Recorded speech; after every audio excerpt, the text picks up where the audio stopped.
Welcome back again, guys. This is part 2 that I promised you guys with my pastor, Johnny Hilton, and my dad's here today. Hope you guys enjoyed that last one. And like I said, if you can, give us a rating review on Spotify and Apple Podcasts. You guys are so good about that. I appreciate that, but it's kind of went cold and quiet. We have moved way up in the rankings. I would really like to get in the top 20. I think that's totally possible, but it really honestly depends on you guys and ratings and reviews and you spreading the word about this podcast. So anyways, we're going to add on. I want to jump in. Last one, we talked about African lion hunting and Marco Polo sheep and doll sheep and all the different Rocky Mountain sheep. We also talked about your shooting and stuff like that. But let's go into pheasant hunting and what it used to be like around here. You are, if anybody didn't listen to part 1, you really got to go back and listen to that one. It was a really good episode. But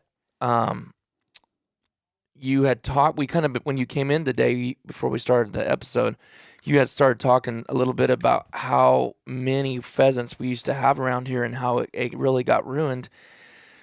Let's go back to when, did you hunt a lot of pheasants when you were young? A lot. A lot? Was that one of your favorite things to do, or what you like here the best? In the valley, it did, yeah. Okay. And was it because there was a lot of public land back in the day? Now, let's say, what year would that be when you were shooting a lot of pheasants and really hunting them hard? So you're 88 Uh-huh. right now. What? How old do you think you were when you were doing that? Probably in my 50s. Oh, really? When I got going on it, yeah. Really? So let's just I say lived in Mariposa till I was, I came down here and started working with my dad and my granddad in a plastering business when I was 17. And I got married and became a resident on my own with my wife and I, Juanita and I, here in Merced. And I've lived here ever since. And when we got married, it was 60-some years ago, 69 years ago. In fact, when she passed away, we had been married 69 years, 1 month, and 2 days. Wow. That's unheard of. And that's it was almost exactly like my mom and dad. 69. They were too. Yeah, they were February 23rd, I think, and she passed away in March, into March, and he passed away in April. Wow. But it was 69 years, and I remember talking to my mom and right before they had their 69 wedding anniversary, and she was kind of laid up by then pretty bad, and she goes, I don't know if I'll make it to my 69 years. Of course, I'm like, oh yeah, you'll make 69 years, no problem. But it was like they'd been married 69 years in a month or so, kind of like your. Yeah, do you want to move yours a little bit closer? Yeah, kind of like you two. There we go. So yeah, that's impressive. I mean, those are 69 wonderful years of my life. Yep. Yeah. She passed away on what day? She passed away on January 11th, I think.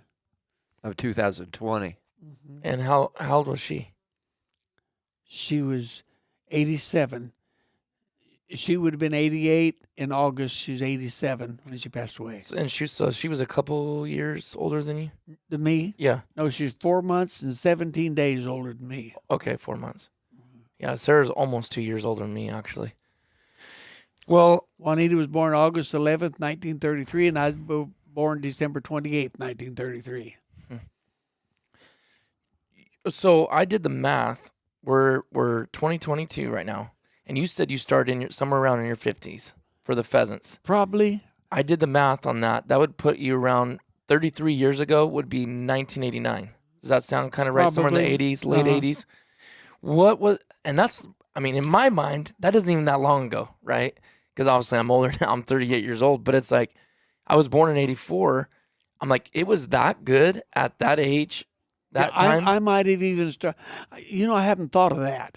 I might have been like 22 or 3 when I first started hunting pheasants. There's a fellow named Curtis Foster, and he had a German short-haired dog, and it would point those pheasants one after the other. Mm-hmm. Didn't know whether it was going to be a hen or a rooster, and you couldn't shoot hens then. But if it came up a rooster, you could.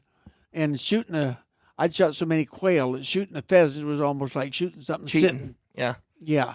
So I don't know how many pheasants I've killed, but I've killed lots of pheasants in my years of hunting pheasants. In fact, I had 2 pheasants. I don't even know where they are now. I think they got some way out of my reach and they got sold, and I don't even know who sold, but they're 2 fighting roosters. And I had them fighting. And those pictures were actually in a store downtown for a while, a clothing store in the really? Bayview window. And then got to back, and they were my daughter Jessie's house. And I don't know how they got out of there. She moved. But anyway, they ended up in a barber shop. And I knew this mine, but I didn't say anything because I don't know how they got there. And then the barber shop closed, and he sold those to somebody, and I don't know where they went. Fighting roosters, but you're talking about pheasants. Yeah, rooster pheasant. 2 male I remember rooster that pheasants pose. fighting, huh? That's some of my favorite poses is when they're going, Yeah. claw to claw. Feet to claw, Yeah. feet to feet. You've probably seen mine. I do. I remember him. And actually, there's a guy that does almost all his pheasant mounts are all fighting roosters. I don't know why. That's just like his specialty. He's well known for it. Who is it? I'm going to look him up. What were you asking him? Is he a local guy? No. So this is 2022, and we moved from the house that we lived out in the country, which had 10 acres, and there was a lot of farm ground around there, in 2019. But when I bought that property, it was bare, and I built a 1,200 square foot house and then a 4,300 square foot house. But I don't know if you remember because it's been a while. But anyway, do you remember all those roosters crowing? Oh, there was tons of them out there. We had roosters running through our pasture. Yeah. I had roosters that would land on I had a vinyl 2x6 vinyl fence. The rails, they landed on there before, and then and we're right beside a creek on a private road. Yeah. Artistic compositions. Those are in the air. I got to look at his name, but all his poses are all kind of like that. They're fighting, Mm-hmm. Yeah, but but they were everywhere, and that wasn't even that long ago. No, I mean that wasn't. How many years ago now was that? Well, Okay. I mean, we moved there in '99, so man, we were there for 20 years. But the last, I would say, 10 years, maybe, there wasn't nothing. You never hear them crowing. You never see them. So let's just, for the sake of, the longer it goes, more interesting to me, and I'm sure the listeners too anyway. So let's go back to when you were in your 20s. Let's just say mid-20s. You were born in 33. So let's say that's 58. Yeah. If you were 25, so 1958. What was it like then? Pheasant hunting? Yeah. Oh, you had no trouble at all finding pheasants. They were everywhere. They were just any amount of ground at all that had cover on it had pheasants in it. I used to go out to the San Joaquin River with my dog, and she's fleshing pheasants out of that river trees all the time. And I don't know. Of course, 2 is the limit. Mm-hmm. And it was simple to get your limit of pheasants. And once you got 2, you had to come home. So next day you get 2 more. But I didn't do that. But every time I went, I probably got my limit of pheasants. I'm sure it didn't take you long at all. No. So you did have your own dog for that?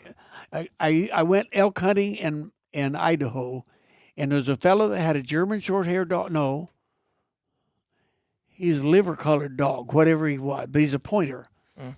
And a game warden caught him chasing deer, and he told the guy, it was a minister, pastor of a church. He said, if you don't tie the dog up or get him out of here, so I catch him chasing deer, I'll have to shoot him. And so I was up there elk hunting, and that dog was a kind of a hard dog to get acquainted with, but he took up with me just like a duck to water. And before I left, he asked me if I'd like to have the dog. I said, yeah. And so I took that dog and brought him all the way from Idaho, sitting right beside me in my pickup on the front seat.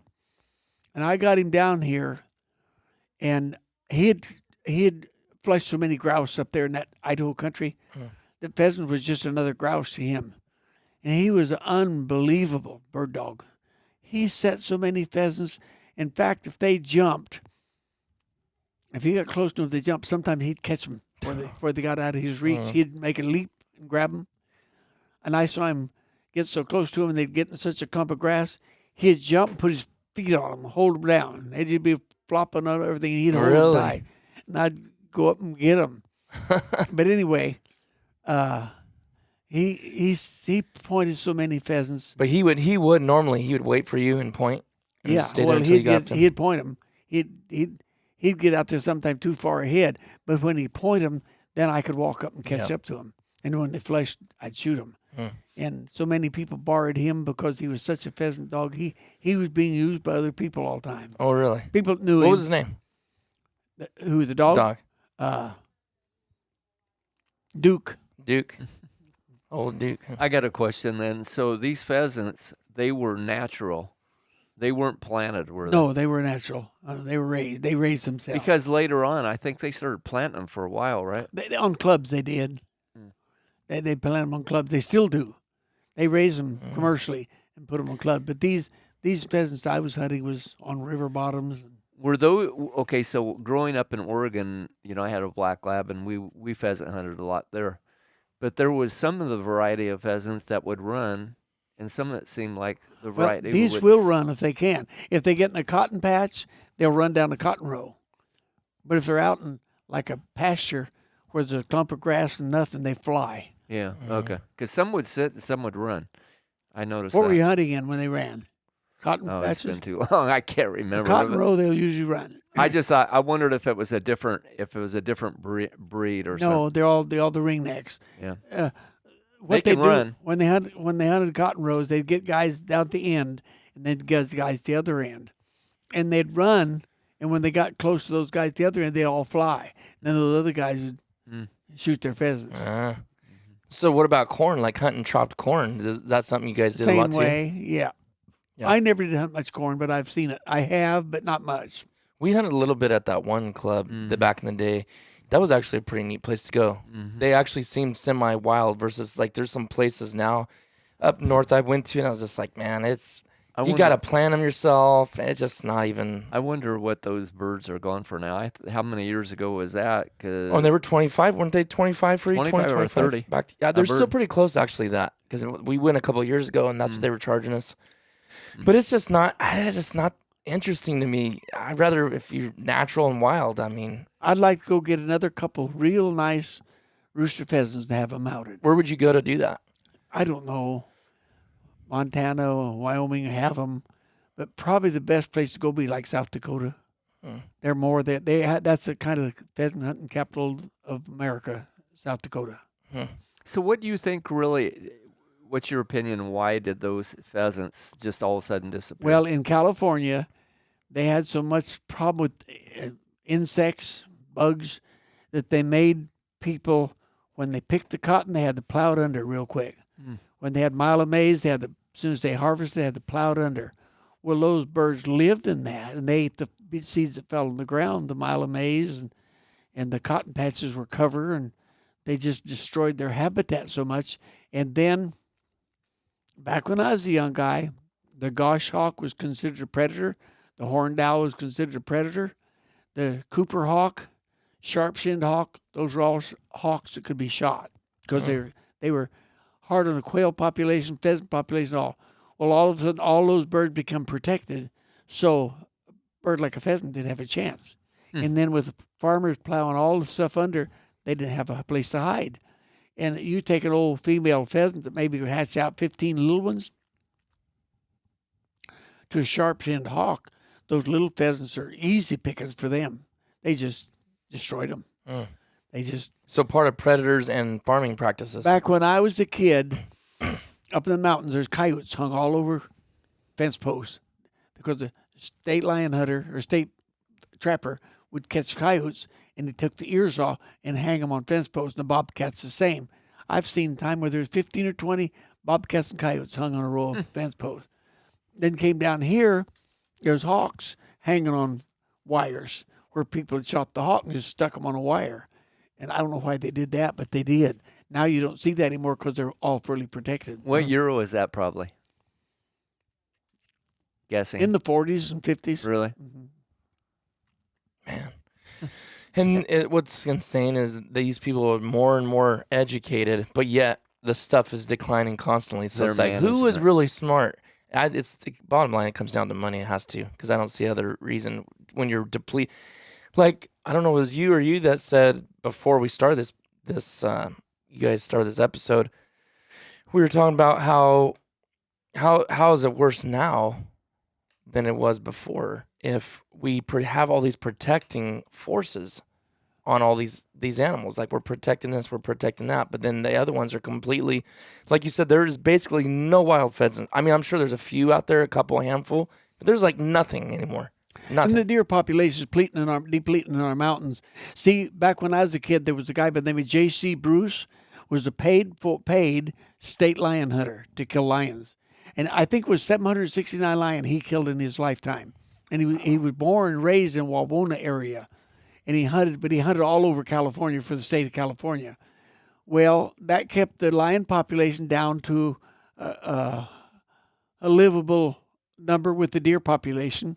And so you had a lot of deer. As soon as they took the lion off the predator list and made him fully protected, then the state lion hunter was gone. All bobcat hunting is gone. Few people calling coyotes for fun, but it didn't like it wasn't the state trappers doing it.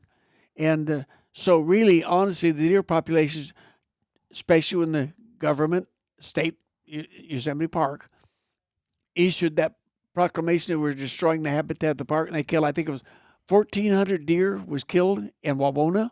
Are you serious? And most of them rotted. Didn't know that. And the deer never caught back up again. It never caught up. It's always because they got the deer population now. The lion population is big. And I had a game warden tell me, he was Captain Baines was his name, and he was the head of hunter safety instructors. And I was a hunter safety instructor for several years and gave hunter classes. Yeah, you did mine. Huh? You did mine. Did I? Mm-hmm. And Okay. mine. When I was 9. Well, let me tell you a little story. You know Gallo Winery? Yeah. Mike Gallo, you know who he is? Uh-huh. Okay. I went out to look at his trophy room here a while back, and I gave him and his boy, maybe his girl even, at class. Huh. And so what he did, he came through and saw stuff I'd got. He never was a hunter. He said, "You're the one who's responsible." He has trophy deer that knock your eyeballs out. Really? That he's killed. Of course, he paid big price for them. Mm-hmm. But yeah, we went to look at all of his trophy room. And I didn't know he was even into hunting. I mean, I He don't know wasn't. I don't know him personally. he but wasn't till he went through Yours. He got the kids in that hunter safety class.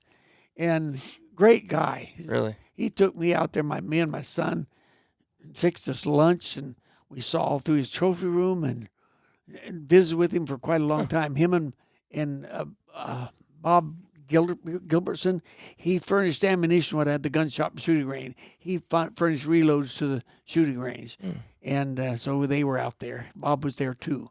Skip Gilbertson was the one that ran Diamond National Lumber Company.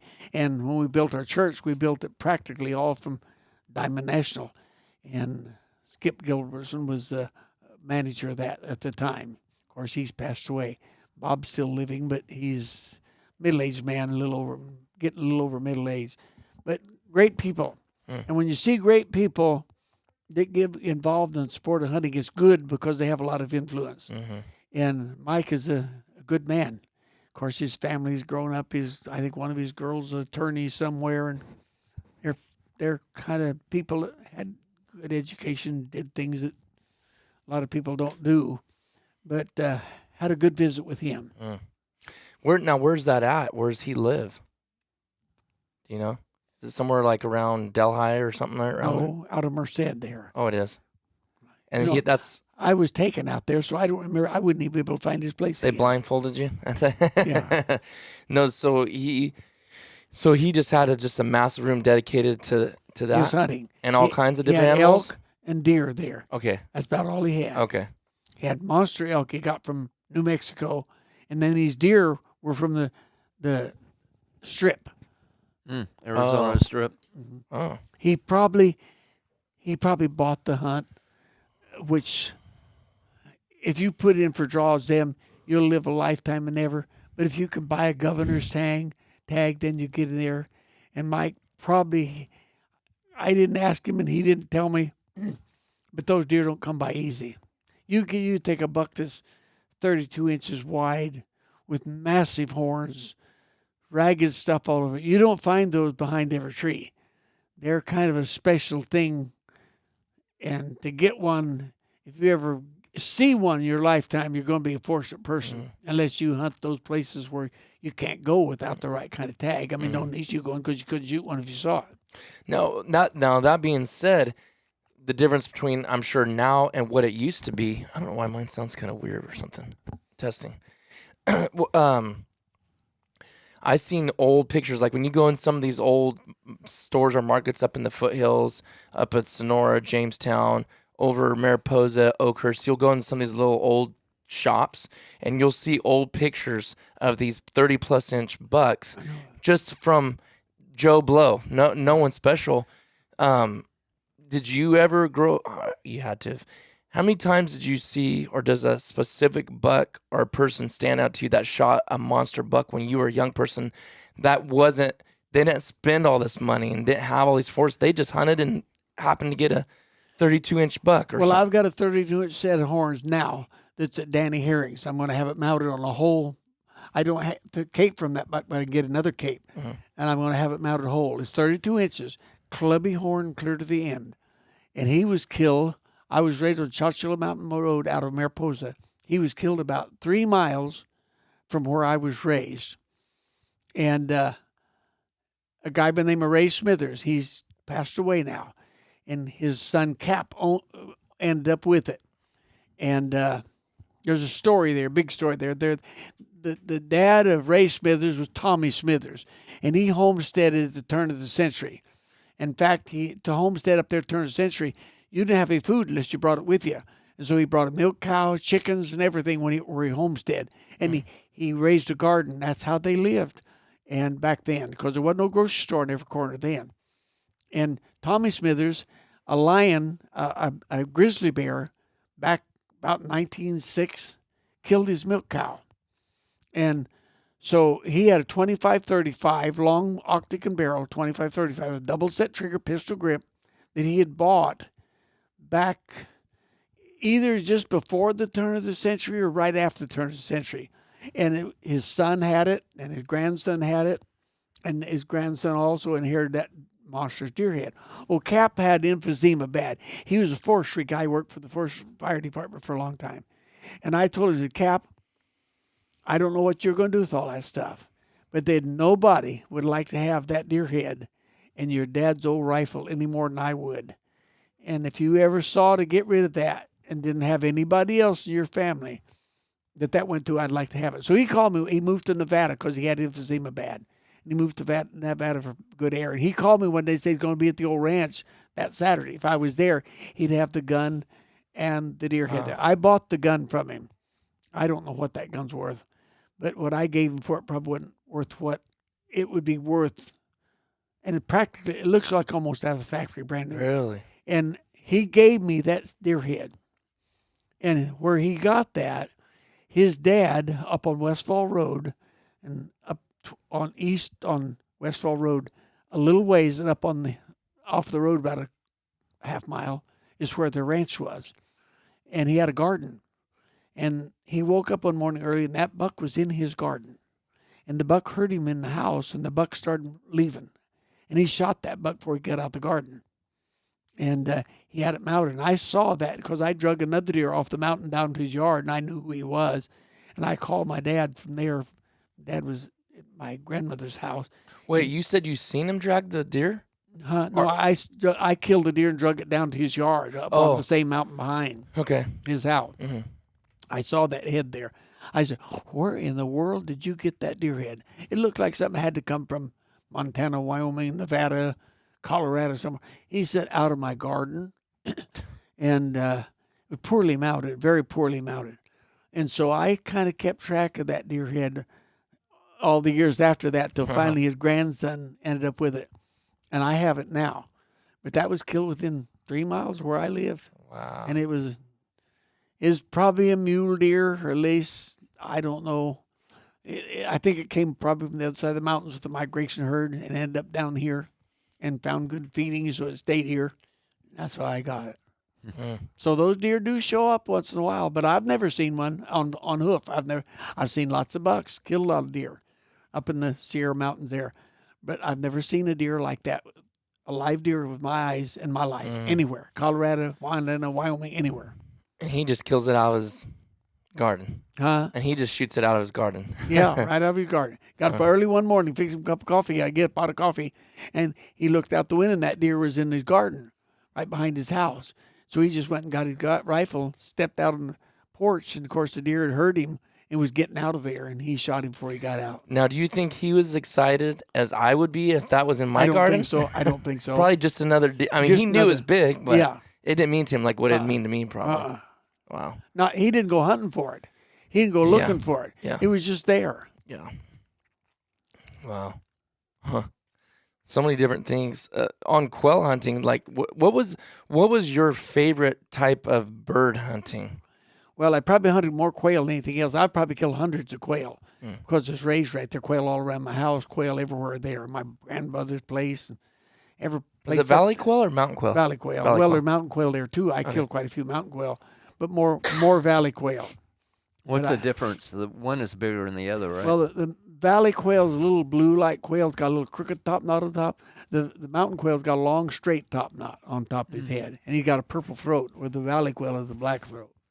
But one is bigger than the other one. Yeah, right? the mountain quail's the biggest. Yeah. Now, is that what you just hunted because it was readily available and you loved to hunt, or was that something you guys really enjoyed eating too? Eating, yeah. I would fill a little cooler tray under the. We had a Surville ice box because there's no electricity up there when I was a kid, so they had propane, fire at the bottom and ice at the top, and right under the ice maker was this big tray. It was what they call a cooler tray. It didn't freeze, but it stayed cold, and by the time weekend come, I'd probably have 25 or 30 quail that I'd shot in that. And Dad came home on the weekend from plastering. We'd have a quail feast. And all during quail season, we had quail feast practically every weekend. Wow. Now, did your mom can those quail too? No, just the deer. And you guys, I don't know if you ever remember that. You remember their house where he grew up in Mariposa? Yeah. Do you remember? I Have stayed you there. ever went in the cellar? Yeah.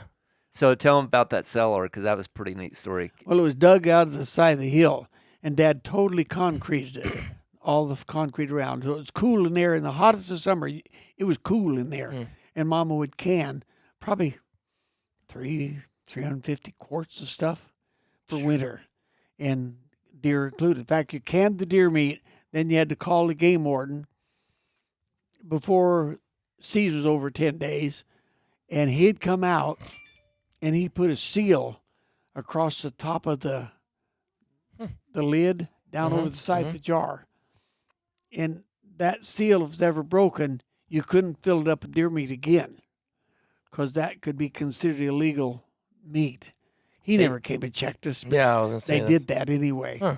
And so every jar was sealed. And I don't know how many quarts of deer meat. Dad usually get one deer, and I'd usually get one deer that Mom would can. And so however many quarts that would make. I guess it was pre-cooked. It was cooked at that point. It was pressure cooked, yeah. Yeah, pressure cooked. And put them in those quart jars. Mom put a layer of deer meat and cuds of garlic, diced cuds of garlic. And then another layer of more diced. And she'd pressure cook them for, I think, 45 minutes to pressure cooker.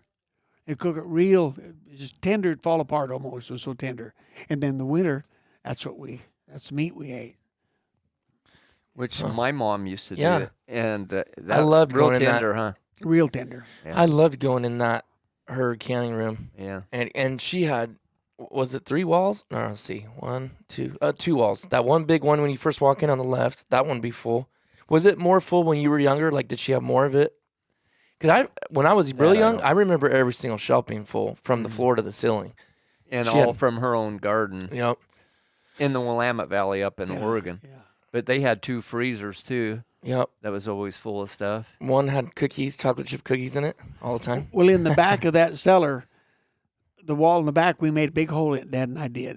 Our intention, we never finished it. I guess moved out before we did or something.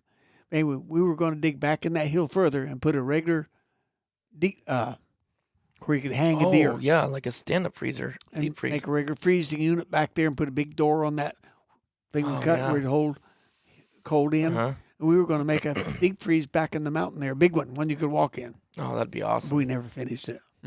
That would be something nice to have for sure.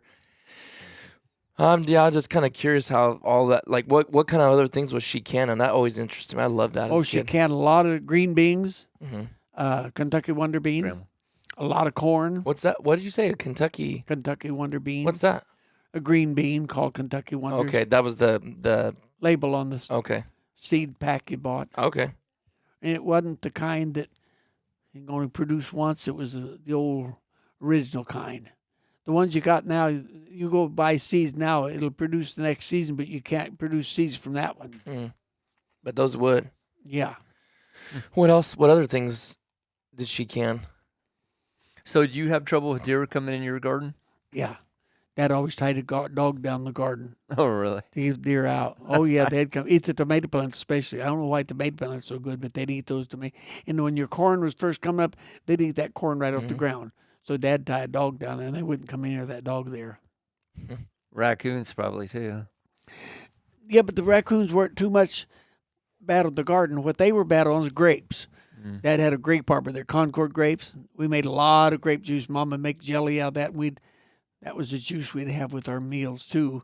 And then Mom made jelly. When we ran out of jelly, she'd make some grape jelly. Mom made grape jelly, gooseberry jelly, and elderberry jelly. That's the jellies we had.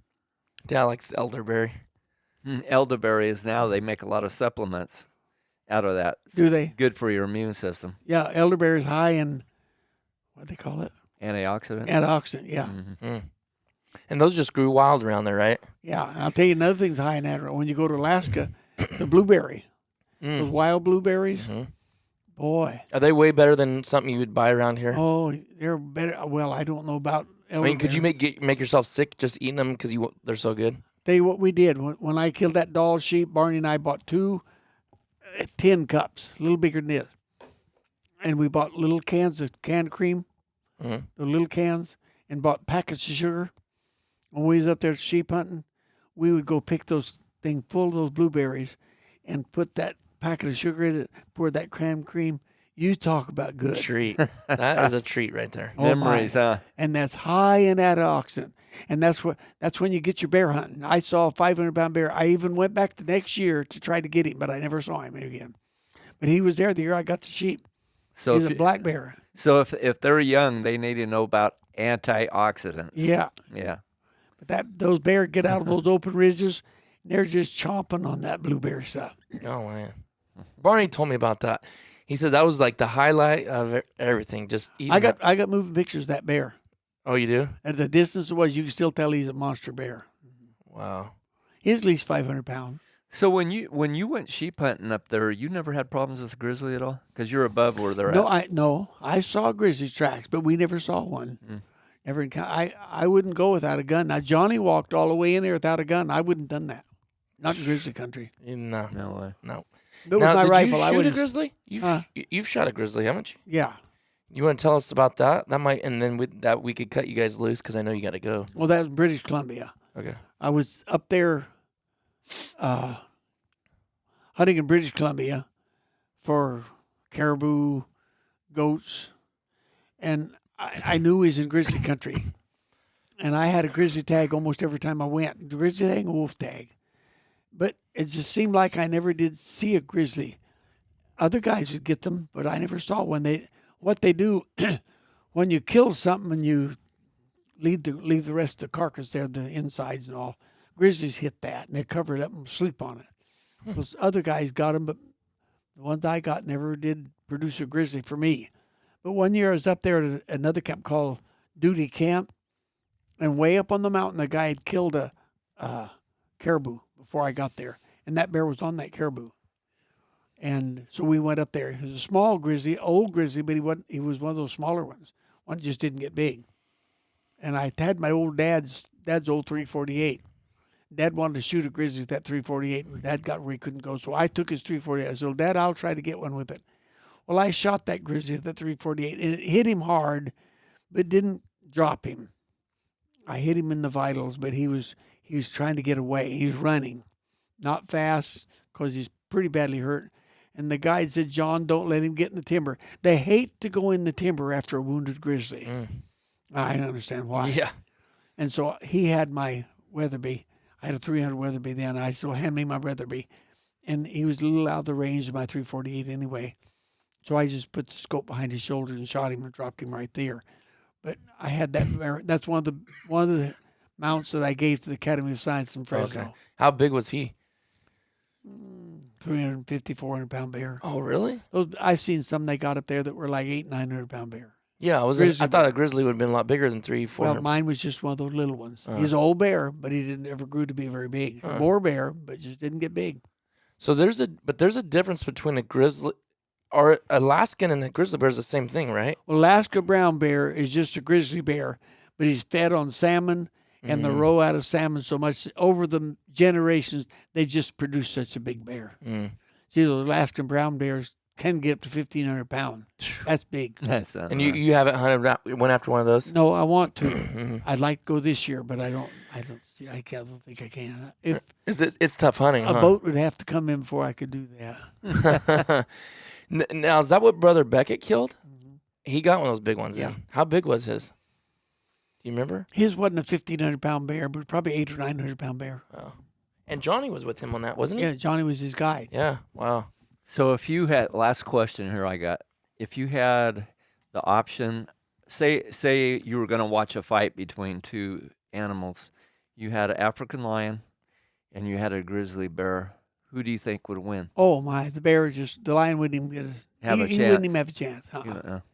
No, a lion is powerful as jaws, powerful as claws, but a grizzly bear could just whack him once. They're solid muscle. Oh my! He'd break a lion's back so quick it wouldn't be a fight. So he's only king of Africa. He's not king of the world. Huh? There's probably nothing any stronger than a bear. Really? There's nothing. They have no enemies. What's going to be an enemy to Alaska brown bear? Nothing. Nothing. There's no animal going to try to attack them. You. Man with a gun. Yeah. Mm-hmm. Wow. I seen a video on YouTube of two boars, Alaskan grizzly boars fighting. It is something. I can't imagine being in person videoing that or feeling the ground shake. They were hitting this tree. They were fighting. They were going around this tree. They were both standing up, and they had their claws and paws on the tree, and they were the one was trying to stay away from them, and when they finally tangled, it was unreal. I mean, you could almost feel it watching the video, just like the sheer power, like you said. The way they would hit each other and latch on, and hair would be flying everywhere. It was something. If you get old Alaska brown bear, it's nothing uncommon. The part of his ear's gone, and scars all over his face. That's from fights. They fight all the time, huh? Yeah. And that's what's crazy about California. You know, I grew up in Oregon. You would never think California would have all these animals, but they had grizzly bear. They had in the San Joaquin Valley, right? Grizzly bear, Tule elk. They were big too. The grizzly in San Joaquin Valley were big because they were eating good, the salmon that came up the stream. See, before the dams were built, grizzlies were running San Joaquin, Mercer, salmon. San Joaquin, think about that. That's just like right where we live. It's hard to fathom that. When my father-in-law, Charlie Arms, first came out here to Dos Palace, he went to work for farm, and they had canals, and then they had ditches up to their crops out of those canals. And whenever they got salmon hungry, he'd take a pitchfork, go down to one of those canals, and pitchfork a big salmon. In the canal? Yeah, in San Joaquin River. Yeah. Oh, okay. Before they built that Millerton Dam. Yep. And salmon ran all the way up that river. He told me they'd get a salmon, maybe it was 3 or 4 feet long, with a pitchfork. They'd actually come up that river and then go up those irrigation ditches where it was real shallow. Yeah. Now those were they probably weren't. Were they the concrete ditches or were they the dirt ones? Dirt ditches. The dirt ditches. Okay. Out of the concrete canal. And that wasn't no challenge at all to stick one of those with a pitchfork in. They had salmon all the time. Wow. Then when they built that dam at Millerton, I was probably 7 years old when they built that dam, 8 maybe. That's kind of what they did. They built that dam and it dried up the San Joaquin River. They couldn't have salmon run anymore. The Fish and Game Department talked several times about putting a concrete ditch in that river and making them let enough water out to keep that ditch alive where salmon would come up. But they never did it, so there's no salmon run in San Joaquin anymore. There's a little bit of a salmon run in the Merced River. Mm-hmm. Yeah, I've seen them. fact, I had a guy bring a salmon to me, pretty good size, 2.5, 3 feet, out of Bear Creek. That just blows my mind because the way people are and all this fish and game are about preserving and all this stuff. How did they just let that stuff go? I don't know. Some way, I guess when the government puts their money in things, it's so overpowering that anything a fish and game department could do to match it, that they just back up and let them go, I guess. Like the pheasants. You used to buy your tags to get a pheasant. They had 10 tags on one bunch of tags, and you could kill 2 pheasants a day. Once those 10 was gone, I think you could go get another 10 tags, but you had to pay for it. And if they'd have caught you killing over your limit of pheasants, they'd fine you. They'd give you all kinds of trouble. But still, they can come along and ruin the whole thing. No tags, no pheasants anymore. And there's nothing done. So I guess government money is just so powerful that State Fish and Game Department can't compete with the government, I guess. Mm-hmm. It makes you wonder if it wasn't because somewhere in the planning or the powers that be, the San Joaquin Valley was going to be the breadbasket of the world. Yeah. And they knew that wasn't going to work, having that to provide for people with all those kinds of animals. You know what I mean? I mean, Yeah. Thule elk were down here too, right? Oh, there were hundreds, thousands of them in the valley. Is at that one right? time? Thule elk. Wow. What year do you think that came to a close? Beginning of the 19th Probably century? in the beginning of the 19th century, yeah. See, and the Grizzlies were thick there too. They fed off those Thule elk, and they fed off those salmon runs. And there were a lot of Grizzlies. In fact, I read one time where one big rancher came from over in the coastal area and brought his cattle, his herds over here in the valley. And those Grizzlies didn't know that from an elk, so they started killing his cattle. And I read one article where I think his crew of horseback riders, braceros, whatever they were, I think killed as high as 16 Grizzlies in one day. Wow. They were trying to get his cattle. My goodness. They were thick. Holy moly. And they were a big bear. They were not the grizzly, the mountain grizzly type. Closer they were to the Alaskan. Yeah, close to My that. goodness. So back then, before this whole country was settled in, you were raised up in the mountains, but then you moved down here. But you knew a lot of the Indian tribes or people in the Indian tribes. So what was the Indian tribes that were in this country? Well, the Indians over in the western part of our country, around Bootjack and Mariposa, were called Miwoks. Mm. Then the ones over on the other side toward Oakhurst were called Chichenses. Mm. And then the ones that came from Mono Lake area and migrated, that's where the obsidian came from. They were called Monos. And then there was a tribe of Indians in the valley, Yosemite Valley, they were called the Yosemite Indians. The old Chief Leamy that built that teepee on my dad's place, he was Yosemite Indian. He was born on one of the YV Railroad camp spots on the river when the train was going up the Merced River. And he was the man that worked on the railroad, and they had the house there. His name was Chris Brown. So this Indian woman was expecting this baby, and this wife of this home knew who she was. And she invited her to come and stay, and she'd be the midwife when the baby's born. When he's born, they named him Chris Brown after the guy that owned that.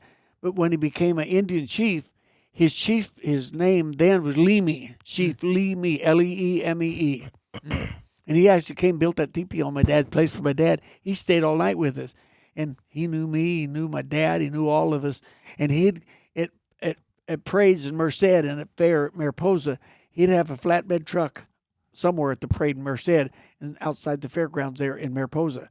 And he had his full headdress on. He had 2 gourds in his hand. He'd get out there and do the Indian dance, go, oh yeah, oh yeah, oh yeah, oh yeah. And I'd walk up, and when he'd get through, he'd come over and talk to me. Super good guy. I got pictures of him building that teepee on my dad's place. Really? Wow. And how old was he then at that time? Oh, probably in his 50s. Mm. So he's probably got family that are still alive somewhere. No, I don't think he ever had a family. He had a nephew in some way, I may get this a little off. I think this nephew and another friend were target practicing, and the nephew mistakenly, accidentally shot the other kid.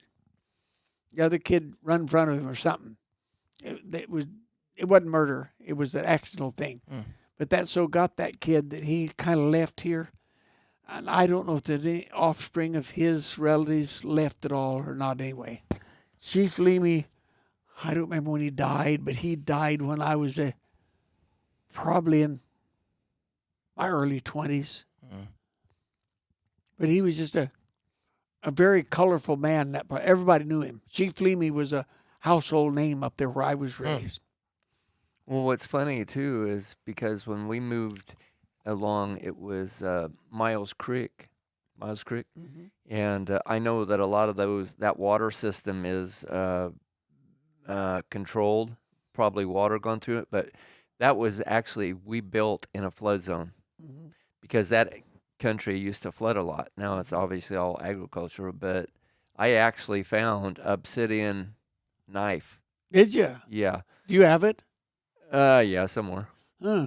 But so what group of Indians would have that been? Where was that now? Miles Creek? Yeah, Miles Creek. Probably either the Monos, the Yokuts that were down here in the valley, or the Chickchansies, or the Monos, Miwoks. These were the Yokuts.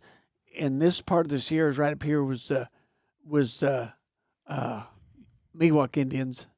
And then over on the other side was the Chickchansies. So it wouldn't have been the Chickchansies, it'd been the Miwoks. So with these group of Indians, were they any kind of were they fighters or not? No, there was a tribe called the Chowchillas. They were on the Chowchilla River in the Madera County. They were warlike, but they were warlike enough, even with their own other Indian counterparts, that it wasn't long till they disappeared. You can't be warlike and last. Back before there's doctors and hospitals, you get shot anywhere, wounded, you're going to die from the wound if it don't kill you right there. And I don't know what happened to Chowchillas. I don't think there ain't Chowchillas left. Now, there's a lot of Miwoks and a lot of Chickchansies still left. Probably some Monos up in the Mono area, lake area.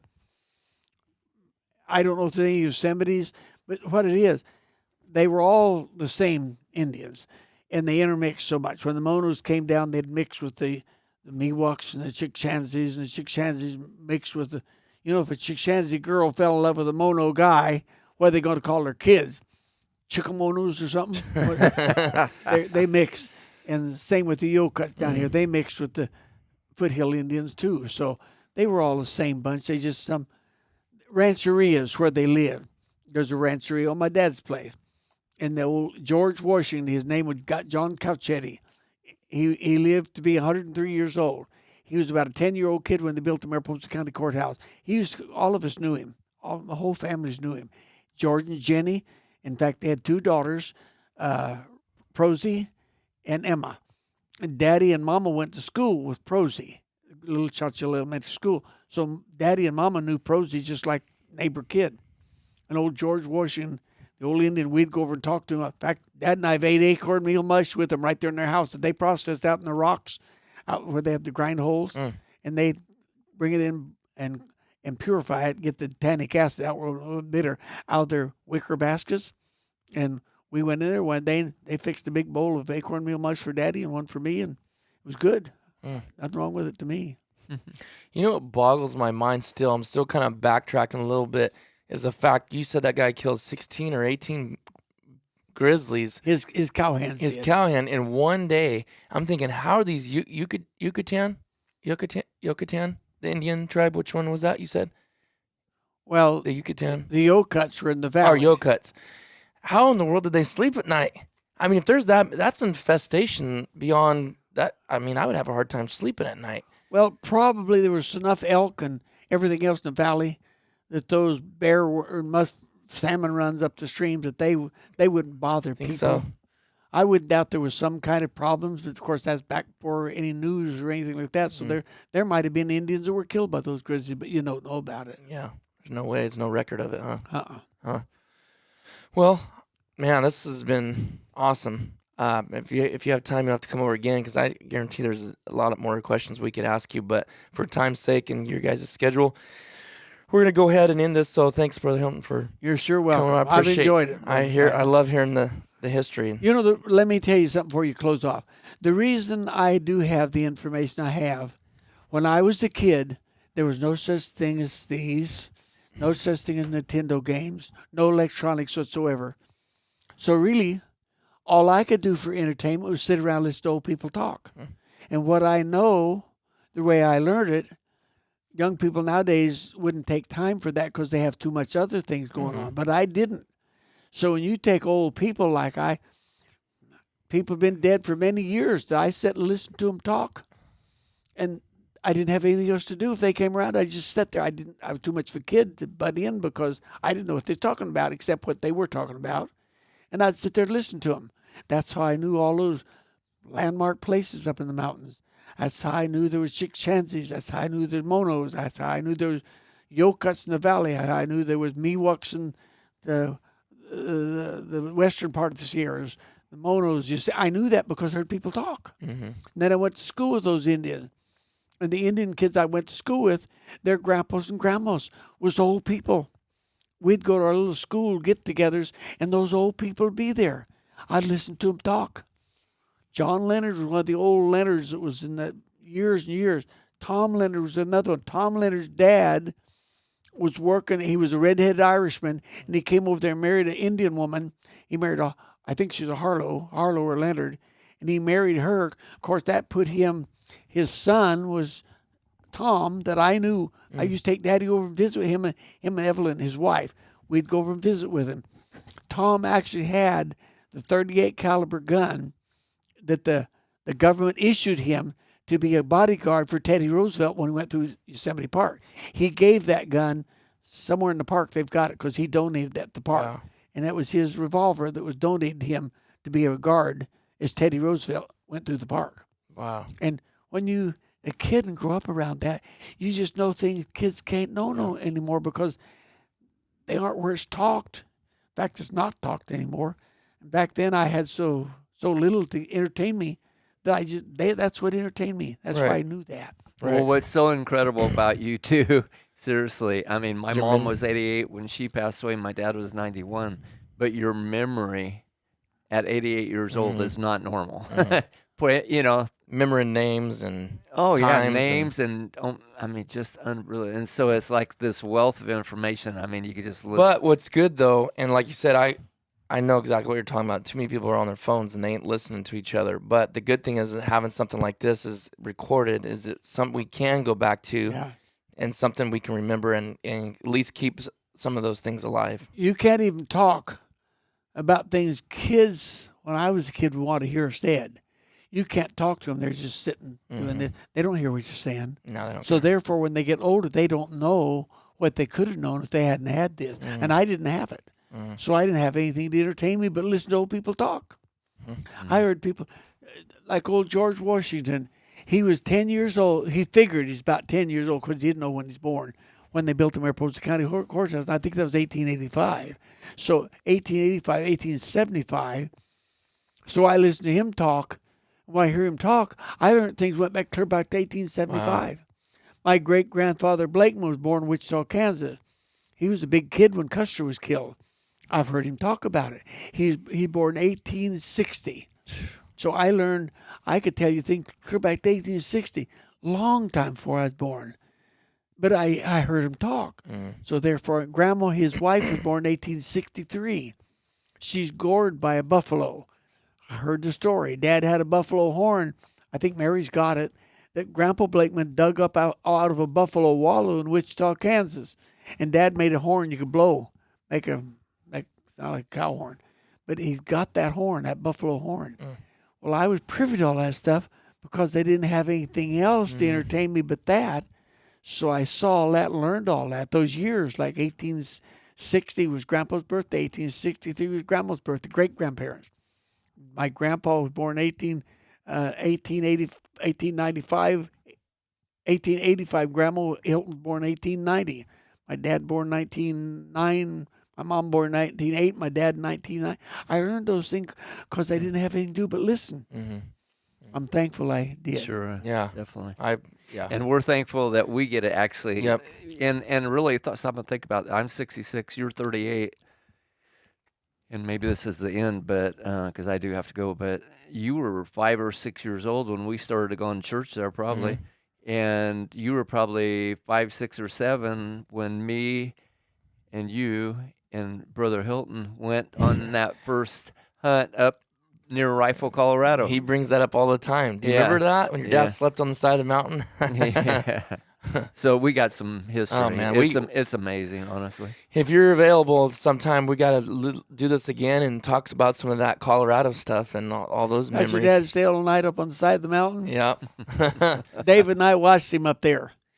We were hoping he could get down. He had a light, and he kept shining around. Finally, he said, I'll see you tomorrow. He was way up on that thing. And you were, what, 6 years old? Probably. 7? Yeah. So you went and stayed all night. We went to the motel, and you stayed all night with us. Next morning, we got up real early and got something for him to eat, and we ate. A bologna sandwich, and honestly, I was so dehydrated because I sweated so much trying to get out of there, and it was so steep. First time I ever been in there.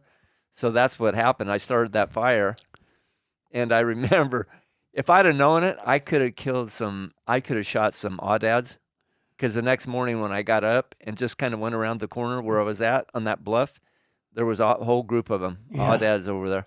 Next year, I got one of them. When I found out the game was they're getting rid of them, I shot one. Yeah.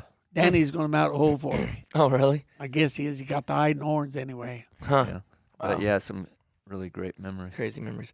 All right, guys. Hope you enjoy this. Don't forget to rate and review it. And If I could say anything to younger generation, please listen to the old folks talk. Turn your phone off, set it down, listen to old people talk. You'll know a lot more than what you would know if you don't when you get older.